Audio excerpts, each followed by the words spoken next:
Here's Surah 4, verse 157. It says, and it's specifically talking about the Jews. It says, and for their saying, indeed we have killed the Messiah Jesus, the son of Mary, the messenger of Allah. And they did not kill him, nor did they crucify him, but it was made to appear to them. And indeed, those who differ over it are in doubt about it, and they have no knowledge of it except the following of assumption.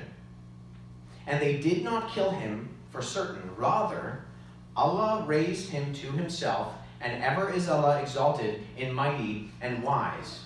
But if we look at what historians actually say, it contradicts that completely. Here's an atheist New Testament scholar, Gerd Ludemann. He says Jesus' death as a consequence of crucifixion is indisputable.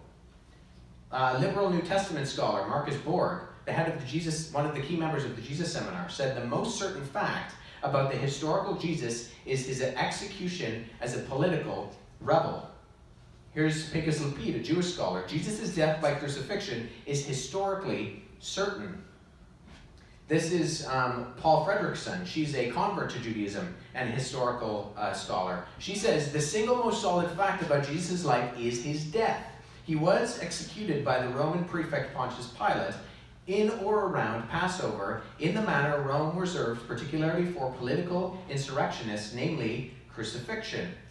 And Bart Ehrman, one of the leading secular scholars who's a critic of New Testament Christianity, he says, one of the most certain facts of history is that Jesus was crucified on the order of the Roman prefect of Judea, Pontius Pilate. Now, we don't even have to go there. There was a study in March 21st, 1986, by the Journal of an American Medical Association, where they analyzed the evidence of what we see in the Bible of the crucifixion.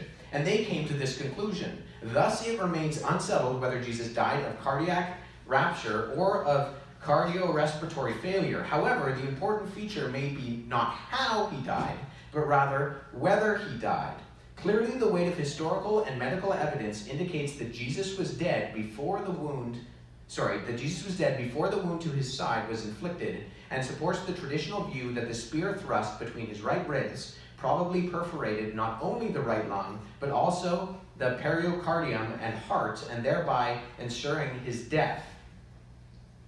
So, some Muslims will cherry pick passages of the Bible to prove that, well, Jesus never died. Look at this thing, look at the other thing. And we can do that, but the fact is that that doesn't help our case. I could do that with the Quran. In chapter 19, it says, and peace is on me, this is Jesus speaking, the day I was born, the day I will die, and the day I am raised alive. Now I could pick that verse out of its context and say, look, the Quran is supporting the resurrection. The problem is, in its context, that is not what it's saying. It's easy to cherry pick verses. Let me just quickly go through some passages. Matthew 27, verse 50, it said that Jesus yielded up his spirit. Mark's biography, potentially the earliest, says Jesus breathed his last.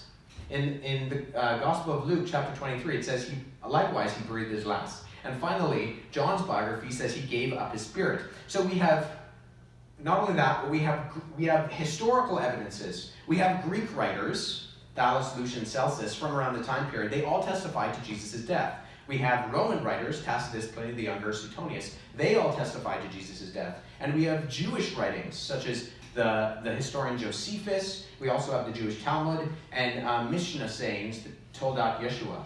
And they all grant one thing, as I said before, that an itinerant Jewish preacher from the backwaters of first century Palestine was crucified and died under the Roman prefect Pontius Pilate.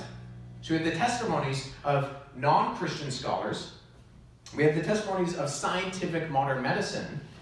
We have biblical witnesses. And we have the ancient non-Christian sources, all testifying to the fact that an itinerant Jewish preacher named Jesus of Nazareth was crucified just as the Bible claims. Verses, I would argue, 40 Arabic words in the Quran, written 600 years after the fact, on a different continent, in a different language, by an illiterate individual who shows no proper interaction with the actual historical narratives or sources. What I would say in terms of my interaction with Muslims is that Jesus' death is the death of the truth claims of Islam, because all the evidence is against the Quran at that point. And if Jesus did die, and if the historical sources are accurate, like his disciples said, and he resurrected, then it means a serious thing for believing Muslims.